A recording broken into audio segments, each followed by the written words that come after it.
So many spoilers all online. You can damn near watch all of Fantastic Four on TikTok for free. That's a problem. That's a problem.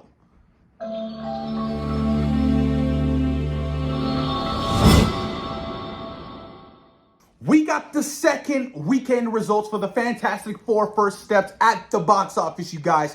And boy, let me just tell you something. We as comic book fans, we as comic book movie lovers should be worried. We're in a different era right now. I mean, that's facts. We are in a different era of movie-going experiences. The world has drastically changed since the pandemic. The way we view comic book films and the way we are experiencing them has changed. You guys, this is terrible. This is bad. I don't know what is going to happen over the course of the next 5 to 10 years. Are we headed the route of the Westerns where comic book films are slowly just going to die out? Because as of right now, it seems like if it's not a mega level event film, comic book films just aren't doing that great. Now, you guys, second weekend for the Fantastic Four First Steps. We can state this. Fantastic Four First Steps is the highest grossing Fantastic Four film of all time. Win-win. But that's not saying much because there's just no general interest in the Fantastic Four. There's just not. It's not like a Spider-Man. It's not like a Deadpool and Wolverine. It's not like a Black Panther or a Doctor Strange or a Thor. There's just no general interest. And that's worrisome because now, what does Marvel Studios do?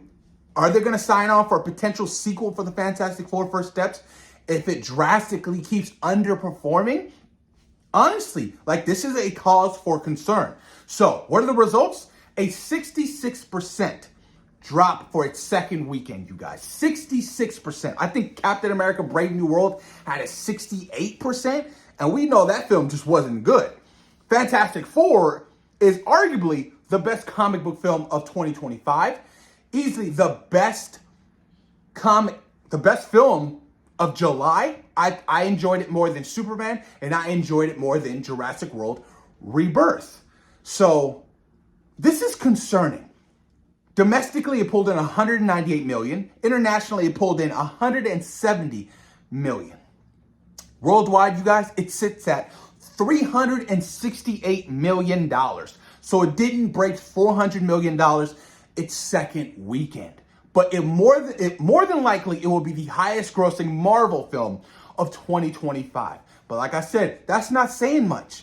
Thunderbolts was fantastic. It was so great. Really good film.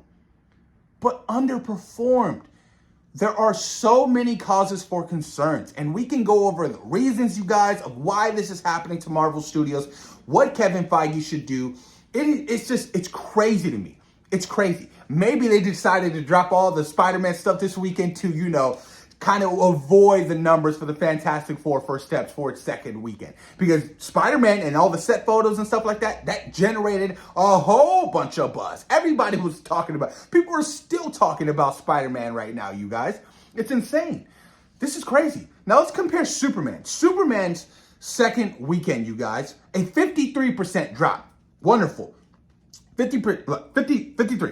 $58 million it made its second weekend domestically.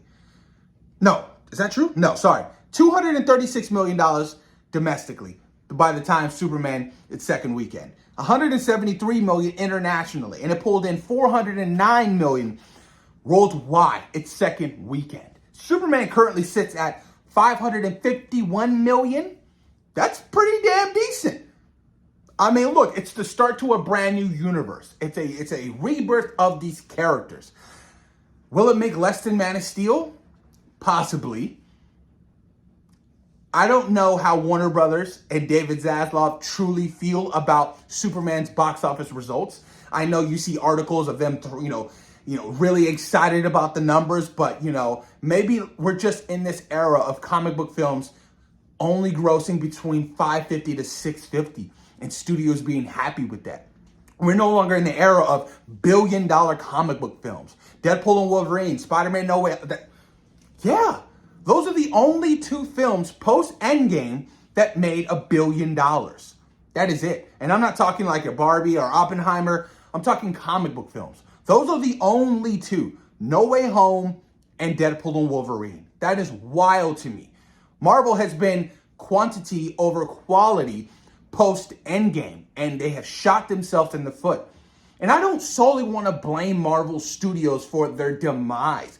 We're just in a very different time right now. Streaming has been the death of the box office. That is facts. I'm sorry. Most people are like, oh, it's going to be on Disney Plus. I'll wait a month or two. That's an issue. If I'm Kevin Feige and if I'm Bob Iger, I'm like, okay, we need to fix this. And how can we fix this? Yeah, we still want to continue our Disney Plus service. I would say our films won't release on Disney Plus until 6 months after. 6 months after its theatrical release. So now you're kind of forced to go see it in theaters. You're forced to go because do you really want to wait 6 months? You're going to see spoilers all online. And that's another thing. We're in a different era of technology. We're in a different era of people constantly on their phones. Some fucking douchebag was sitting next to me while I was watching Superman, literally recording Superman. I was in disbelief. I was like, you're a fucking moron. We're just in an era of weirdos. I'm sorry to say it, but people post so many clips, so many spoilers all online. You can damn near watch all of Fantastic Four on TikTok for free. That's a problem. That's a problem. Like, it's an issue, and it bothers me so much because it ruins the experience.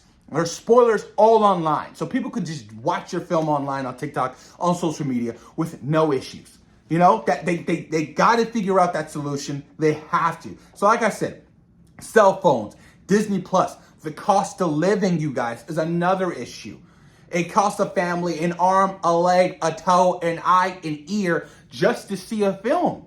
It's expensive nowadays. Now I get it. There's things like the discounted Tuesdays. I understand they have all these subscriptions you can sign up for. But that's something we should actually talk about. Because before Endgame, I don't think AMC A-List was a thing. So now you can see up to 4 films a week, any format, for $27.99 in California. That's a steal. That's a deal for the consumer.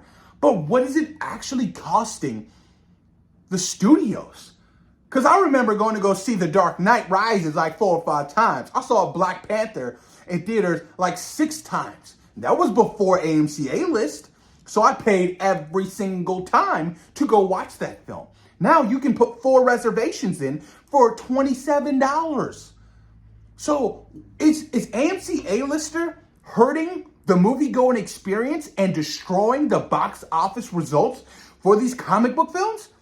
That's a discussion that has to be made, honestly. So the AMC A-List program could be a problem.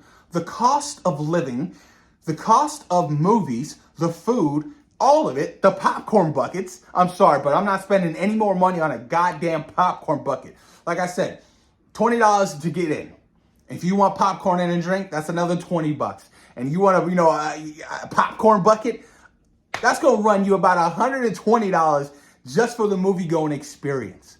Now, I get it. Some people are going in there on a budget. They're not getting the popcorn. They're not getting the drink. You know, they're living very modestly. And I understand. You have to budget in 2025. You can't just splurge. And if you are, you're making bad financial decisions. I am a family man. I have a son. I have a wife. So I'm not going to be making these bad, terrible financial decisions to jeopardize my family. So that's a problem, you guys. It's an issue. The cost of living is a huge one in 2025. In Marvel Studios, the quantity over quality. Now, I get they're doing a whole rebrand of their structure and stuff like that. That's good. That's fantastic. That's what I want to hear. But is it too late? Has Marvel lost the trust of their fans? Their fan base seems uninterested at most. And I'll be honest with you, Eyes of Wakanda just dropped on Disney Plus like a couple days ago. Not many people even knew. I have no interest in Eyes of Wakanda at all. Like, I saw glimpses of it and I was like, okay. I think I might skip Eyes of Wakanda. I just no interest in that animated series. That's an issue. It's crazy. It's crazy to me. Maybe Marvel has lost the general interest from their audience, you guys, and they're just comic book shit out. You know what I mean? They're just waiting for the, the iconic characters like in, your Avengers or your Spider-Man. Another problem, or the production cost.